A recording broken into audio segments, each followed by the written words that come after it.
सर्वेभ्यः नमो नमः। Hello students, आज मैं आप लोगों को विसर्ग संधि के बारे में बताने वाली हूँ। मेरा वीडियो पूरा देखिए आप लोग।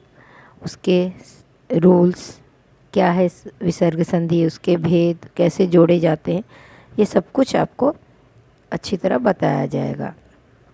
प्लीज़ मेरे वीडियो को सब्सक्राइब करें, लाइक करें, शेयर करें। इसके पहले भी मैंने संधि के ऊपर एक वीडियो बनाया है जिसमें स्वर संधि के पूरे भेद, संधि क्या है, बताया गया है। उसका भी लिंक इस वीडियो के डिस्क्रिप्शन में मैं देती हूँ, आप उसे भी देख सकते हैं। तो चलिए आज हम लोग विसर्ग संधि सीखते हैं। जैसा कि नाम ही है विसर्ग संधि।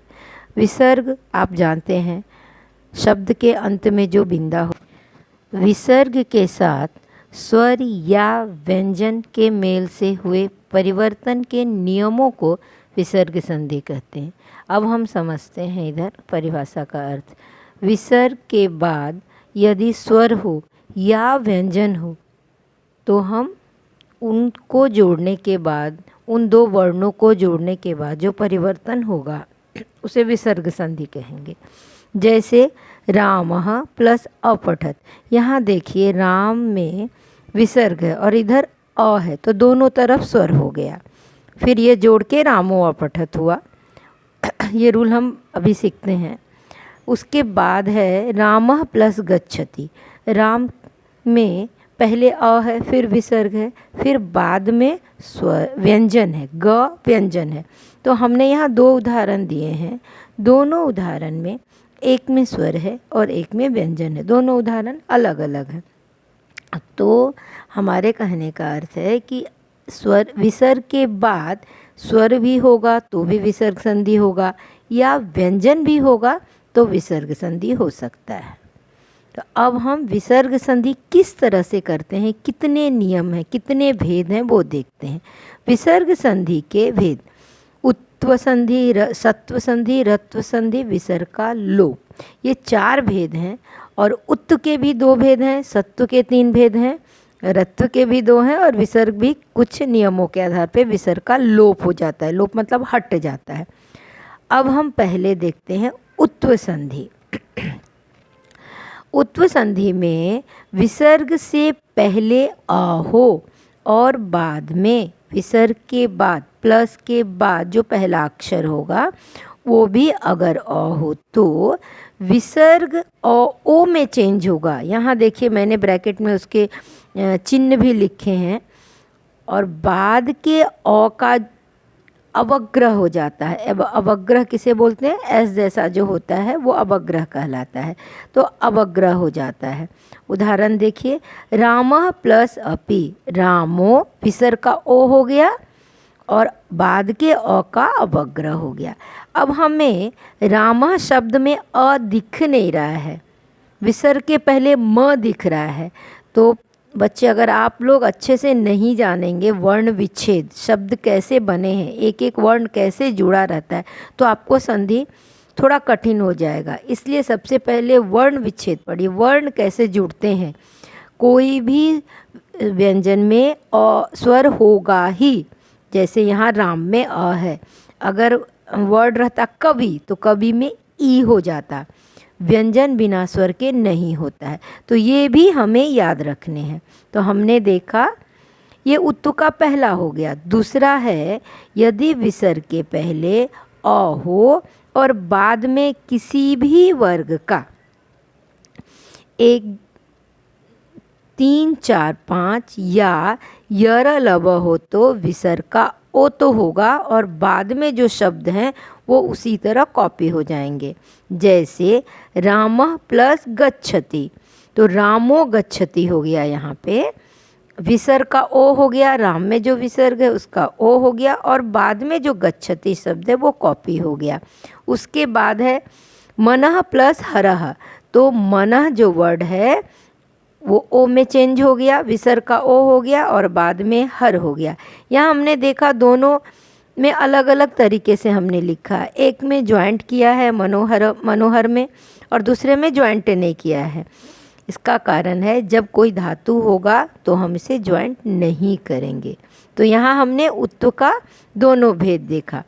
अब यहाँ मैंने लिखा है किसी भी वर्ग का तीसरा चौथा पांचवा वर्ण हो। अब ये तीसरा चौथा पांचवा क्या होता है ये हम अभी यहाँ पे आपको बता रहे हैं। क से लेकर उसके अंतिम वर्ण तक क वर्ग कहलाता है। चौ से लेकर यहाँ तक, क से लेकर अंग तक, ट से लेकर न तक, त से लेकर न, प से लेकर म, ये सारे जो हैं एक एक वर्ग नाम इन्हें दिया गया। क वर्ग, च वर्ग, ट वर्ग, पहले वर्ण से लेकर। अब यहाँ पे क को हम पहला वर्ण बोलते हैं, ख को दूसरा, ग को तीसरा, घ को चौथा और अंग को पांचवा। मतलब ये 5 लेटर जो हैं, जो 5 वर्ण हैं, उनको 1 2 3 4 5 नाम दिया गया है। तो जब हम संधि करते हैं, चाहे वो विसर्ग हो या व्यंजन संधि हो, तो हमें ये समझ में आना चाहिए कि किसी वर्ग का तीसरा क्या है।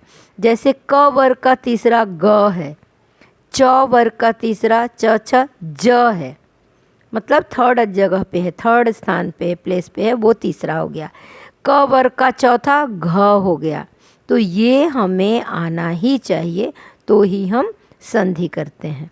तो अभी हमने देखा उत्व संधि के 2 भेद हो गए। फिर संक्षेप में मैं बोल रही हूँ। पहला अ का विसर्ग के पहले अ बाद में अ, तो विसर्ग का ओ हो जाएगा और बाद का अ का अवग्रह होगा। दूसरे में विसर्ग के पहले अ हो और बाद में अ ना हो, थर्ड फोर्थ फिफ्थ हो या यर लव हो, तो विसर्ग का ओ होगा और बाद में जो शब्द होंगे वो कॉपी हो जाएंगे। अब हम विसर्ग का दूसरा भेद देखेंगे, सत्व संधि। सत्व संधि जैसा कि नाम ही दिख रहा है, सत्व मतलब 100 हो जाता है। तो इसका पहला रूल है, यदि विसर्ग के बाद पहले नहीं, पहले हमें कुछ नहीं देखना है, पहले कुछ भी हो, कोई भी वर्ण हो, हमें नहीं देखना है। यहाँ पे रूल ही शुरू होता है विसर्ग के बाद। विसर्ग के बाद मतलब प्लस के बाद पहले विसर्ग होगा और उसके बाद प्लस, प्लस के बाद यदि क ख प फ त थ या स हो, बस इस संधि में हमें स का ही ध्यान रखना है। स कौन सा है? ये स है, इसको दंत स बोलते हैं, ससा वाला स हो तो विसर्ग का स हो जाता है। इन सारे कंडीशन में यदि क होगा तो भी स होगा, ख होगा तो भी स होगा, प फ होगा तो भी स होगा, त थ होगा तो भी स होगा। अगर स भी होगा तो भी विसर्ग का स होता है और बाद में जो प्लस के जो वर्ड होते हैं वो कॉपी हो जाते हैं। जैसे नमः प्लस कारः, यहाँ पे नमः वर्ड के पहले अ है, लेकिन हमें वो नहीं देखना है। बाद में प्लस के बाद क है, तो हम यहाँ पे क्या किया है, हमने विसर्ग का स कर दिया, आधा स, हलंत वाला स, नमस्कार। उसी तरह प्लस के बाद क है तो विसर्ग का केवल स हुआ है, यहाँ विसर्ग हटके स आधे स में चेंज हुआ है और बाद में जो कारह वर्ड है वो सेम कॉपी हुआ है। उसी तरह नमः प्लस ते, विसर्ग के बाद त है तो विसर्ग को हमने स में चेंज किया और बाद में त हो गया। इसके अलावा विसर्ग के बाद अगर स भी है तो भी विसर्ग स में चेंज होगा और बाद का जो स है वो कॉपी हो जाता है। यहाँ जैसे मैंने उदाहरण दिया, रामः के पास के बाद सदा है, तो विसर्ग के बाद स है तो भी हमने यहाँ विसर्ग को स में चेंज कर दिया है और बाद का जो सदा वर्ड है वो सेम कॉपी हो गया। मतलब पहले क्या वर्ण है वो नहीं देखना है। प्लस के बाद अगर ये सब कंडीशन हो तो विसर्ग का स करते हैं और बाद वाले जो भी वर्ड है वो कॉपी होता है। अब दूसरा है, यदि विसर्ग के बाद च छ या श हो तो विसर्ग का स हो जाता है। इस संधि के नाम से ही है कि विसर्ग का स होना है, बस तीनों स अलग अलग। यहाँ है कि विसर्ग के बाद च छ या श हो तो विसर्ग का श होगा। जैसे रामः प्लस च, अब विसर्ग के बाद प्लस के बाद च है तो विसर्ग का श कर दिया है, और बट वो स हलंत में। फिर विषयः प्लस शंका, अब यहाँ श वर्ड दिया है, विसर्ग के बाद श है तो विसर्ग का हमने श किया हलंत वाला आधा स, और बाद में जो वर्ड है वो बस कॉपी हो जाता है। तो इसमें तीन ही वर्ण है, च छ और श। ये तीनों रहने पर विसर्ग का श हो जाता है। अब इसका तीसरा रूल है, यदि विसर्ग के बाद ट ठ या श हो, धनुष वाला श हो तो विसर्ग का श हो जाता है।